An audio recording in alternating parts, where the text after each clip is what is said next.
alerta roja, ya tenemos albergues habilitados, han dicho las autoridades del Sistema Nacional de Protección Civil en distintos departamentos, en Cuscatlán, en La Unión, en Usulután, en San Salvador, se han hecho ya las evacuaciones preventivas. Es una forma de evitar que puedan profundizarse en las desgracias. Así es que es de felicitar la actitud de las familias que acatan estas recomendaciones para proteger la vida y luego esperar que también pueda haber protección de los bienes si es que la naturaleza así lo permite. Así es que continuaremos con lluvias, decía el Observatorio del Ministerio de Medio Ambiente y Recursos Naturales durante todo este día. Por favor, si no necesita salir, no lo haga. Seguimos con la pandemia del COVID-19. Tómelo en cuenta esta mañana y si puede, manténgase en casa. Únicamente quienes salimos a trabajar, pues debemos acatar todas las medidas sanitarias y las precauciones por la lluvia y pues dirigirnos para mantener la actividad productiva de nuestro país. Y hablamos de actividad productiva esta mañana de jueves, son las 7:10. Están con nosotros vía Zoom el presidente de la Cámara de Comercio e Industria de El Salvador, Jorge Asbun. ¿Qué tal? ¿Cómo está, presidente? Un gusto hablar con usted. Igualmente, muy buenos días. Espero que todo buenos días. Y gracias por el espacio. Gracias a usted por compartir con toda la audiencia de la poderosa YSKL el inicio de la agenda matinal noticiosa. También el director ejecutivo de la Cámara de Comercio e Industria, Federico Hernández, un hombre de letras en nuestro país, de cultura, pero también enrolado mucho en este trabajo gremial. ¿Qué tal? ¿Cómo está, Federico? Muy buenos días, Neri Mabel. Siempre es un gusto estar con usted y, por supuesto, un gran saludo a la fiel audiencia de la KL. Gracias. Gracias. Bueno, para comenzar, vamos a hablar del trabajo de la Cámara de Comercio, pero a raíz de esta situación de alerta roja, presidente, la gremial ha tenido alguna modificación en cadena de suministros. ¿Cómo impacta también estas condiciones climáticas que nos llegaron esta semana a la región de Centroamérica? Sí, desde que supimos que tenía este impacto climático a la región, alertamos por nuestros medios de comunicación digital a los socios y no socios para que tomaran medidas de prevención. Es bien importante recordar que muchos de los ríos de El Salvador vierten de otras naciones, en este caso principalmente Honduras. Entonces, puede ser que tú estés viendo en tu zona que todo está tranquilo, que el río no ha crecido, pero a 30 kilómetros de distancia viene mucha agua, por lo cual hay que seguir las recomendaciones. Es mejor siempre en estos casos prevenir que lamentar, más cuando ya teníamos, digamos, una saturación en el agua, en la tierra, perdón, de agua bastante alto, como lo vimos, pues, desgraciadamente en Nejapa. Entonces, siempre nosotros, cuando pasan estas cosas, no nos gusta ser alarmistas, pero sí nos gusta y entendemos que es mejor prevenir que lamentar, así que se les han dado las indicaciones a los socios y obviamente cada quien en su negocio toma las medidas preventivas. Claro, esto es importante en cuanto a traslado de mercancías, movimiento en carreteras, especialmente, bueno, aunque el impacto ha sido más en la zona del Caribe, presidente, no ha habido afectaciones que les hayan reportado a la Cámara. Hay temas logísticos, recordemos que el comercio entre los países de la región es importante.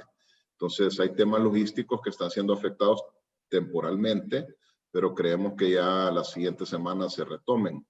Obviamente el comercio bilateral entre Honduras y El Salvador está afectado, con Nicaragua ni se diga. También hay afectaciones del comercio entre Costa Rica, Panamá y las mercaderías que vienen de Panamá hacia estos países, pero es un tema que gracias a Dios, como todos sabemos, pasó de ser de un huracán 2 a un huracán 4 muy rápido, pero así de rápido de un huracán 4 a una tormenta tropical. Entonces, tanto como creció el riesgo, así ha disminuido bastante. No quiere decir que hay que bajar la guardia, hay que estar pendiente, pero sí, esa es una buena noticia y esperamos que la próxima semana las actividades de comercio internacional se retomen con normalidad.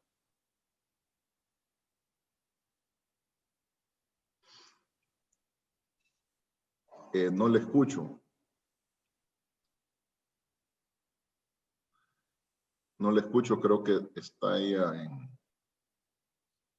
Sí, está apagado el micrófono.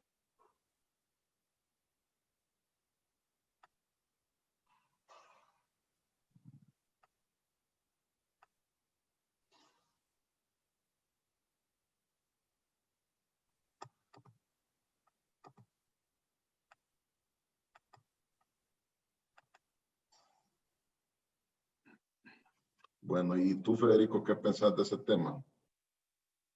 Sí, evidentemente hay una afectación en la parte más logística. Y yo creo que lo importante aquí es siempre tener un nivel de comprensión en el caso de las empresas con aquellos de sus colaboradores que puedan vivir en zonas cercanas a donde se puedan dar inundaciones o donde han sido evacuados, como ya mencionaba Nerimabel Reyes.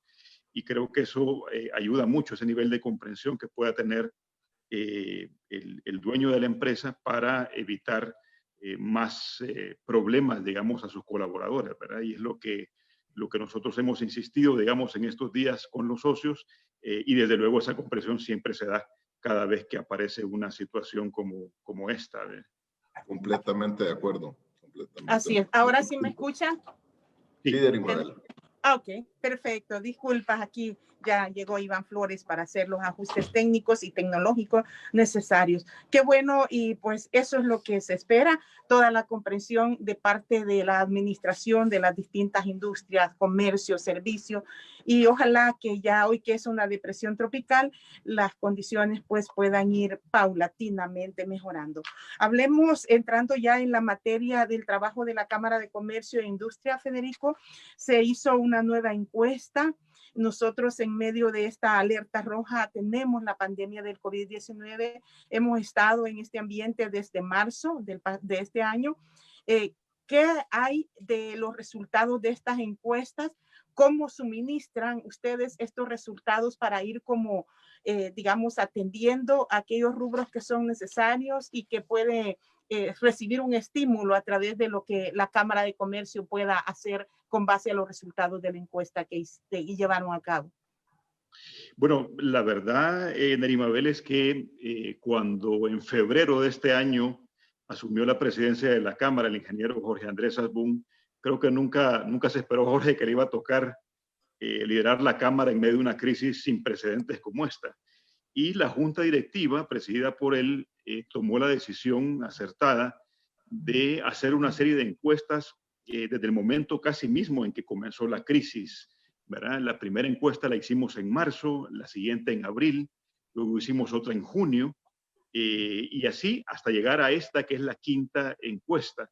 Algo que siempre dijimos, Nerimabel, es que no íbamos a tener una dimensión exacta del impacto del cierre estricto que tuvimos, comercial y empresarial, de cualquier actividad productiva, hasta que no se reabriera la economía. Y en este momento que ya tenemos esa reapertura, pues consideramos importante hacer esta quinta encuesta precisamente para saber cuál había sido el impacto en el tejido productivo salvadoreño de este cierre estricto.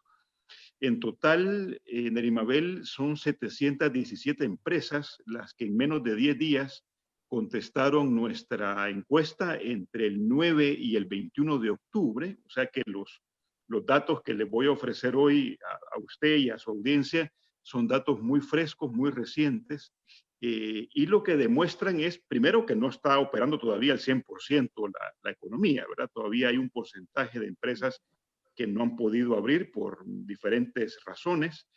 ¿De Y que qué además, porcentaje hablamos, Federico, de empresas que no han podido abrir? 7% de las empresas todavía no han podido abrir por diversas razones. Algunas están todavía habilitándose, digamos, para tratar, haciendo ciertas inversiones, ya lo vamos a ver más adelante. Pero en todo caso, sí se está llegando, digamos, a ese porcentaje de 100 poco a poco, lo cual es una buena noticia en medio de todo, desde luego, ¿verdad? Es decir, ya el tejido productivo está comenzando a abrir. Ahora, muy importante recordar que la mayoría de socios de la Cámara de Comercio e Industria son MIPYMES, micro, pequeños y medianos empresarios. De hecho, el 84% de esas 717 empresas que contestaron nuestro sondeo son MIPYMES, son micro, pequeños y medianos empresarios. Eso es bien importante dimensionarlo. Y además, el 55% de ellos pertenecen al sector servicios, ¿verdad? Es decir, aunque tratamos de hacer algún tipo de inferencias con respecto a qué pasaba con transporte y turismo, siempre transporte y turismo está dentro del rubro grande de servicios. 55% está muy bien representado, 30% es comercio y el 15% restante pertenece al sector de la industria. Algo bien importante mencionar, Neri Mabel, es que el sector servicios fue el más impactado de todos, ¿verdad? Porque claro, digamos, el turismo, por ejemplo, fue de los primeros en cerrar y va a ser de los últimos en abrirse al 100%. Esto es bien importante entenderlo, ¿verdad? Y ya, digamos, entrando en materia, le preguntábamos a la gente cuál es la situación en la que se encuentra en este momento su empresa. Un 35% nos contestó que operó de manera parcial durante la pandemia. Entre muy parcial y parcial, digamos, ¿verdad? Pero no, jamás operando al 100%. Apenas un 2%, lo cual es una buena noticia, nos ha dicho que han tenido que cerrar de manera definitiva. Solo 2%. Esto sí pensábamos que ya iba a ser no un poco volverán más. a abrir. Exactamente, no van a abrir más. Es decir, ellos ya tiraron la toalla, ¿verdad? No pudieron sobrevivir a la crisis. ¿Y estos son servicios también o van en una buena parte son servicios y sobre todo además microempresarios, ¿verdad? Son los que más les ha costado, a los que más les ha impactado y definitivamente ya no pueden abrir.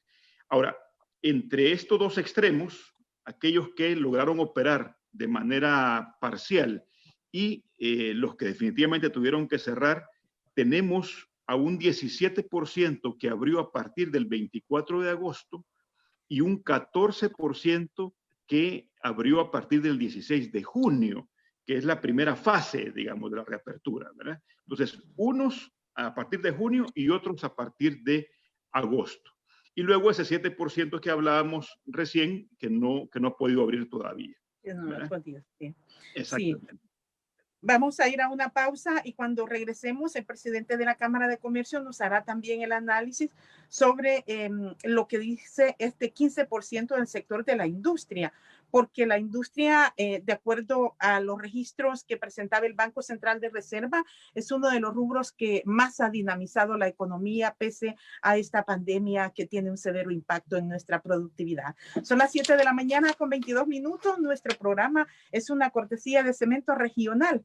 Calidad, durabilidad, entrega inmediata y hecho 100% en El Salvador. Eso y más lo encuentras en Cemento Regional, el Super Cemento. Ya regresaré. Cadena SKL lluvioso en el territorio nacional, depresión tropical que nos dejó el huracán ETA y que ha provocado destrucción, luto en Honduras y en Nicaragua y también Costa Rica. Estaba revisando que Punta Arenas y la zona de Guanacaste severamente afectada por las lluvias. Hay que tomar las precauciones del caso.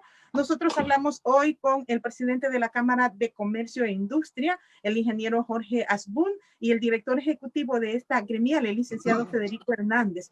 Ingeniero, esta participación de un 15% en la quinta encuesta para ver sobre la situación de las empresas afectadas por la pandemia en El Salvador, ¿qué nos indican? ¿Cuál es el resultado en el rubro de la industria? Debió existir una adaptación a raíz de la pandemia, pero ¿qué nos puede comentar sobre lo que reveló la encuesta? Sí, tal vez partiendo de lo que platicaba Federico, el 2% ya no pudo abrir, es decir, sí, prácticamente no logró levantarse, pero el 7% no ha podido abrir, que es un tema que nos preocupa.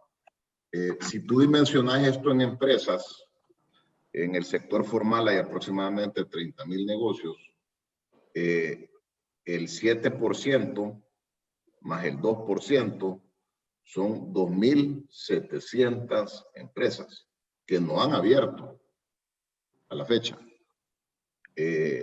porque el 2% cerró y el 7% no ha podido abrir. No ha podido abrir, sí. Pero recordemos que el 70% de nuestra economía es informal. Es decir, si hay 30,000 negocios en el sector formal, hay un factor multiplicador aproximado de 3 al sector formal. Hay aproximadamente 90,000 emprendimientos informales, que ahí va desde una pupusería hasta una tienda de barrio. De ese cantidad de negocios, estás hablando que 1,800 ya no pudieron abrir, es el 2%, y 6,300 no han podido abrir todavía. Es el 7% que decía. Cabal, entonces, cuando tú sumas todo ese universo de emprendimientos, de negocios pequeños, medianos, micros y algunos grandes, tenés 10,800 negocios que ya cerraron o que no han podido abrir. Entonces, la pregunta es, la gran mayoría de esos 10,800 están en los que han dicho, tengo esperanza aún de abrir. ¿Verdad? Entonces, ¿qué los impide abrir? Vamos a ver en la encuesta, el costo de adecuaciones en la gran mayoría van desde $500 hasta $10,000. Entonces, dependiendo del rubro y del tamaño, porque no es lo mismo un protocolo sanitario, vaya, para una pupusería que para una tienda, por decir algo, ¿verdad? Es correcto, pero cuando no tienes los $500 que necesitas para las divisiones y todo, pues es un obstáculo para abrir y hasta que no consigas ese dinero no lo vas a poder hacer. Entonces ese es el primer obstáculo, ¿verdad? Porque y todos necesitamos cumplir los protocolos, ¿verdad? Es absolutamente necesario. Entonces ese es el primer obstáculo, esa inversión inicial. El otro obstáculo, nos lo decía un socio de Santana, me dijo, mire ingeniero, si es que yo en estos 5 meses no he podido pagar la cuota de mi casa, no he podido pagar los servicios de mi casa, no he podido pagar la renta de mi negocio, no he podido pagar los servicios de mi negocio y el inventario a la mitad me lo comí para sobrevivir estos meses y poderle comprar comida a mi familia y pagarle los salarios a los colaboradores. Yo me dijo, no estoy empezando de cero, yo estoy empezando de negativo. Entonces, ese es otro gran problema. Ese es otro gran problema, que la gente muchas veces no estamos empezando de cero, estás con negativo, un golpe enorme.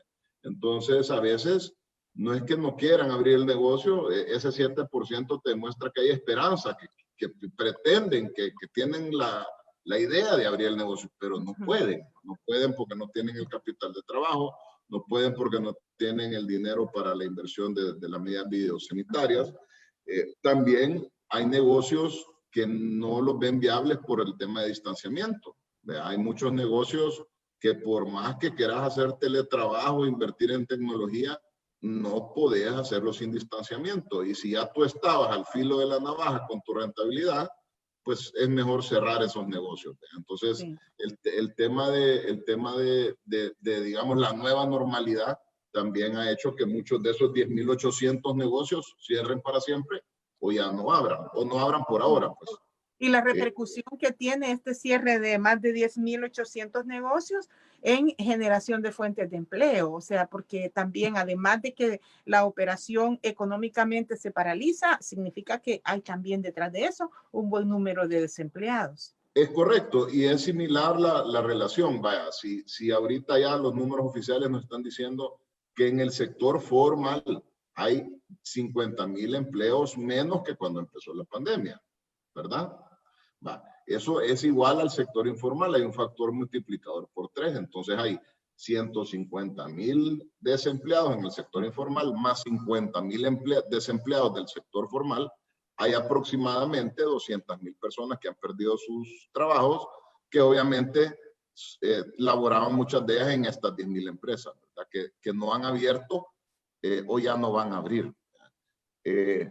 Aparte, otro tema importante es que digamos que tú no abriste en agosto, sino que dijiste, bueno, no, le voy a dar una semana o 2 a ver cómo va la cosa y voy a sondear.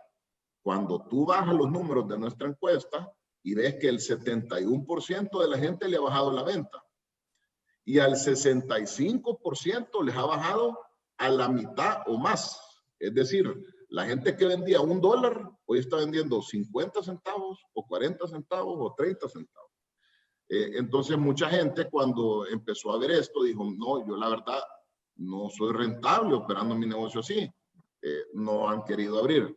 También nos preocupa que hacia adelante esto puede ser un deterrente para que cierren más negocios, porque pasada la temporada navideña puede haber mucha gente que diga, mira, ya hice mi esfuerzo, la verdad que esta nueva normalidad no soy rentable operativamente, no estoy funcionando bien y pues mejor voy a cerrar el negocio o lo voy a reducir, ¿verdad? Entonces, lo que estamos tratando de hacer con la Cámara es darles las herramientas vía webinars y también darles las propuestas al gobierno para que reduzcan la burocracia, reduzcan la tramitología y pueda ser más fácil hacer negocios en El Salvador. Sí, y a partir de estas medidas que se han comenzado a aplicar, Federico, como la puesta en funcionamiento del fideicomiso y, digamos, ¿qué esperarían la repercusión que esto pueda tener en ir dándole mayor liquidez a nuestras empresas? Y sobre todo, porque uno cree que los costos de producción también se están incrementando por todas estas medidas. Y con volúmenes de ventas reducidos, con costos de producción más incrementados, ¿cree que esto puede significar el fideicomiso una forma que en unos meses pudiéramos estar analizando una situación diferente de la micro y pequeña empresa?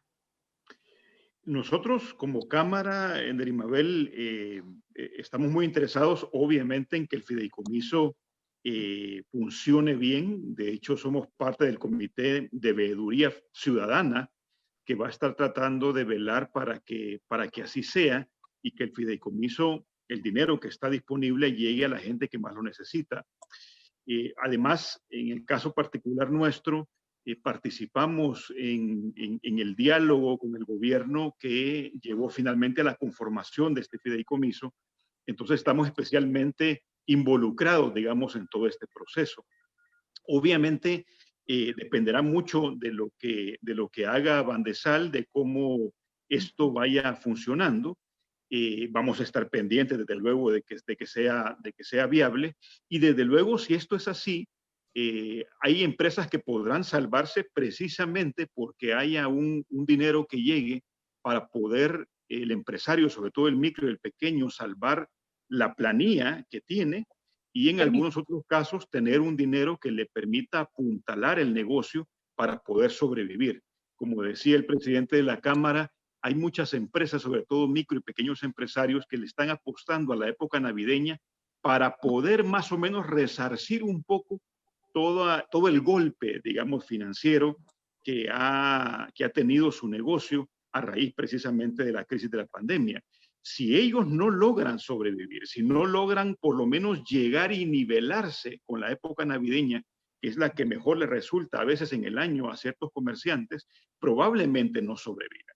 Entonces, de ahí la importancia de que el fideicomiso funcione bien. Sí, y probablemente a principios de 2021, con un ambiente preelectoral, ¿cuál puede ser el escenario que se presagia para estas condiciones del desarrollo productivo? Bueno, el ambiente preelectoral siempre complica mucho las cosas. Lo que tenemos ahora, Nerimabel, y como ustedes pues, lo están desde hace rato informando a su audiencia, es un ambiente muy crispado, mucha polarización, peleas entre órganos del Estado, y eso definitivamente no abona, ¿verdad? Al contrario, fragiliza el Estado de Derecho, fragiliza la institucionalidad democrática, y esas no son buenas noticias en medio de una crisis económica provocada por una crisis sanitaria. Tenemos ya políticos de todo signo esperando a ver qué ocurre en las elecciones para poder sentarse a dialogar, cuando lo importante es dialogar desde ya, si lo que tenemos que salvar la economía entre todos, ¿verdad? Si no, no hay manera de que el país salga adelante. Sí, y hablando de estas acciones, el Ejecutivo ha autorizado ya transferir los $75 millones para que las alcaldías puedan también sumarse a acciones de proyectos que tenían pendientes, presidente. ¿Cree usted que este tipo de medidas pueden favorecer en algún momento, dar su aporte a una recuperación de la economía? Si recuerda, la Cámara de Comercio e Industria de Salvador estaba en la comisión administrativa o en la junta administrativa del decreto famoso aquel de los 2.000 millones. Sí. Dentro de ese decreto, que es ley, había una asignación automática a las alcaldías del 30% de los fondos que se fueran recibiendo. Entonces, ese dinero es parte de esos fondos. Si creemos bueno que se descentralice el Estado y se le dé la oportunidad a las alcaldías, que son los que conocen más sus comunidades a profundidad, de que les apoyen, ¿verdad? Tanto en temas de mitigación como de las lluvias que estamos teniendo, del susto de huracán que tuvimos, como hacia adelante para temas de protección de la pandemia, que recordemos que estamos en esto, hay que seguir los protocolos, hay que apuntalar las medidas y otras de salud y demás en las comunidades, ¿verdad? Entonces, claro que es positivo, ¿verdad? Está en la ley de ese decreto de los 2.000 millones y lo que debe hacerse es que fluya de una manera más automática. Sí, vamos finalizando nuestro programa, pero quiero que tanto el presidente de la Cámara como su director ejecutivo también nos hagan una breve consideración sobre estas reñidas elecciones en Estados Unidos. ¿Qué implicaciones puede tener desde la perspectiva de la gremial una continuidad del presidente Donald Trump o un relevo por el Partido Demócrata? Fíjense que se oye de todo, ¿verdad? Porque uno al final del día tenemos que entender que 1/3 de nuestra población está en Estados Unidos, ¿verdad? Y la relación comercial como principal socio comercial, pues a nosotros nos conviene que a Estados Unidos le vaya bien. ¿Qué le convendrá a Estados Unidos? Pues la verdad que meterse en ese tema es complicado porque no somos ciudadanos, pero ¿qué le convendrá a El Salvador? Yo siento, y siempre lo hemos visto, que Estados Unidos, siendo una república muy cimentada, un país con mucha institucionalidad, llegue el presidente que llegue, hay líneas gruesas que se van a mantener.